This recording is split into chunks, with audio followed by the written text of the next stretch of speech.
बिस्मिल्लाहिर्रहमानिर्रहीम।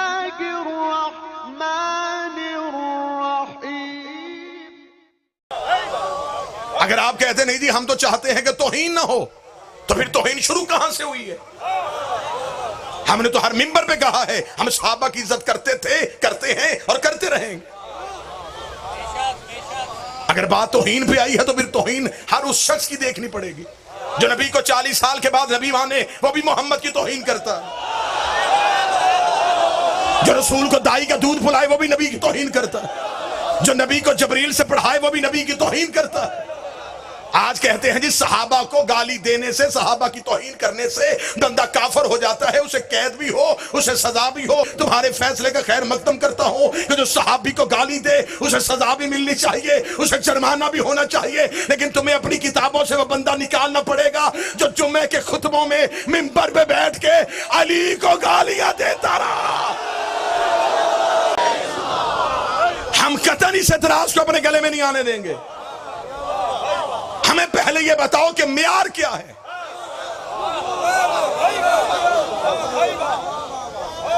जो मदीने से निकले वो भी सहाबी, जो निकाले। जहां ये कमेटी बन रही है तो वहां एक सवालनामा मेरा भी रख दो। हमें बताओ हजरत अम्मार यासिर का कातिल कौन है? शिया कौम चुप रहेगी तो बात वही दूर तक चली जाएंगी। हजरत अबू जर गफारी का कातिल कौन है? मोहम्मद बिन नबी बकर को जिंदा गधे की खाल में रख के चलाने वाला कौन है?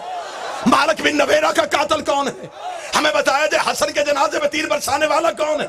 हमें बताया ज़हरा को खाली भेजने वाला कौन है? हम गरीब सही, हमसे नहीं होता। कातिल भी रज़ी अल्लाह, मकतूल भी रज़ी अल्लाह। कोई एक मियार बनाना पड़ेगा। अहले बैत की इज्जत हमारा ईमान है। ये बहुत बड़ी साजिश है। ये आले मोहम्मद को पहले मरहले में रजी अल्लाह साबित करने की कोशिश करें, फिर दूसरे मरहले में जाके कहेंगे कि रजी अल्लाह से तो गलती हो सकती है। शिया अजान पे पाबंदी लगाई जाएगी, शिया किताबों पे पाबंदी लगाई जाएगी, शिया लिटरेचर वापस किया जाएगा। लिहाजा हम अपनी जिंदगी में ये जुल्म नहीं होने देंगे। हम जिसे आप मानना चाहते हैं आप माने, लेकिन अहले बैत के साथ हम कतअन कोई ज्यादती बर्दाश्त नहीं करेंगे। जो जन्नत में जाए, जो जन्नत में जाए, तो जो मेरी तरफ मैं बिल्कुल खत्म करना, जो जन्नत में जाए वो भी रजी अल्लाह, जो लेके जाए वो भी रजी अल्लाह। सहाबा की इज्जत है, आले मोहम्मद की अतात है। सहाबा को ना मानने से बंदा काफिर हो जाता है। फिर उन सहाबा का क्या करोगे जो आपस में एक दूसरे को नहीं मानते थे?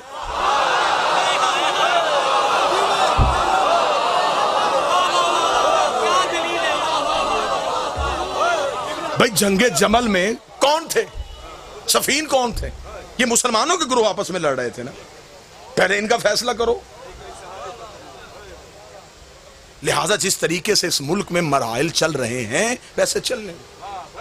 आप सहाबा के नाम पे मस्जिदें बनाएं, आप सहाबा के नाम पे रोड के नाम रखें, आप मदरसों के नाम रखें, हमें कोई तुमसे लड़ाई नहीं।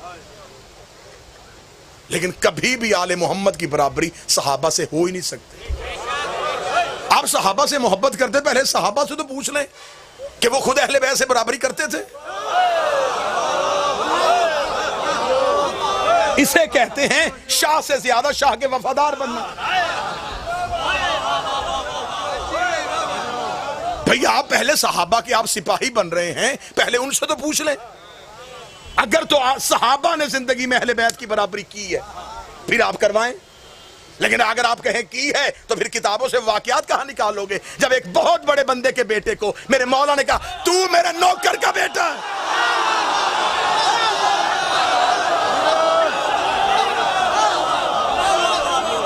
तू तो मेरे गुलाम का बेटा।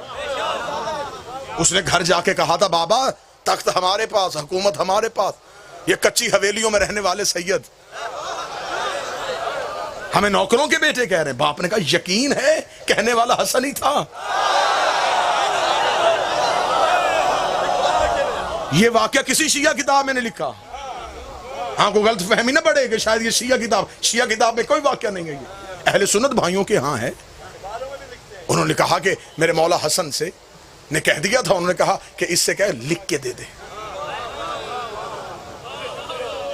और आगे तो मौलवियों ने मजीद वाक्य में दिलचस्पी पैदा की है कि बेटे ने कहा बाबा लिखवाऊं क्यों? उसने कहा जब मैं मर जाऊं तो मेरे कफन में रखना। उसका इसके कफन में रखने से क्या होगा? उसका मेरी बख्शिश हो जाएगी। बेटे ने कहा फिर इतनी कीमती चीज मैं तेरे कफन में क्यों रखूं?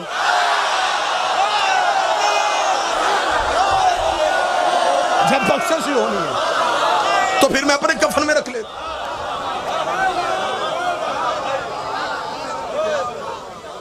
हुजूर यहां पे सख्ती नहीं चलेगी। यहां पे एक मजहब को ताकत की बुनियाद पे दीवार से लगाने की कोशिश न की जाए।